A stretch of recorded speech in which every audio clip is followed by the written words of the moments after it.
नमस्ते प्रणाम, आप लोग का वेलकम है मनमोही न्यूज़ में। तो गाइज आज बात करने वाले हैं भोजपुरी इंडस्ट्री का सुपरस्टार गायक शशि लाल यादव जी का बारे में। उससे पहले अगर आप हमारे चैनल को सब्सक्राइब नहीं किए हैं तो हमारे चैनल को सब्सक्राइब कर दीजिए और बेल आइकन दबा दीजिए ताकि भोजपुरी का हर एक ताज़ा खबर सबसे पहले और सबसे आगे आप तक पहुंच सके।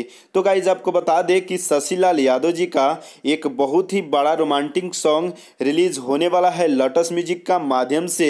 तो गाइज आपको बता दें उस गाने को लिखे हैं भोजपुरी इंडस्ट्री का सुप्रसिद्ध राइटर राहुल रसिक जी। उसी तरह इस गाने को संगीत से सजाए हैं भोजपुरी इंडस्ट्री का सुप्रसिद्ध संगीतकार विकास यादव जी। और आपको बता दें इस गाने को स्वर से सजाए हैं आपके चाहते सुपरस्टार शशि लाल यादव जी और फीमेल सिंगर है प्रभा राज जी। तो गाइज आपको बता दें इस गाने का बोल है लड़की देखा ब्यूटीफुल दे द गेंदा के फूल। तो गाइज आपको एक बार और बता दें इस गाने का बोल है लड़की देखा ब्यूटीफुल दे द गेंदा के फूल। तो गाइज यह गाना लोटस म्यूजिक के माध्यम से 22 अप्रैल को सुबह 7 बजे रिलीज हो जाएगा। तो गाइज रिलीज होते ही एक बार जरूर देखिएगा और ज़्यादा से ज़्यादा प्यार दुलार आशीर्वाद शशि लाल यादव जी को दीजिएगा।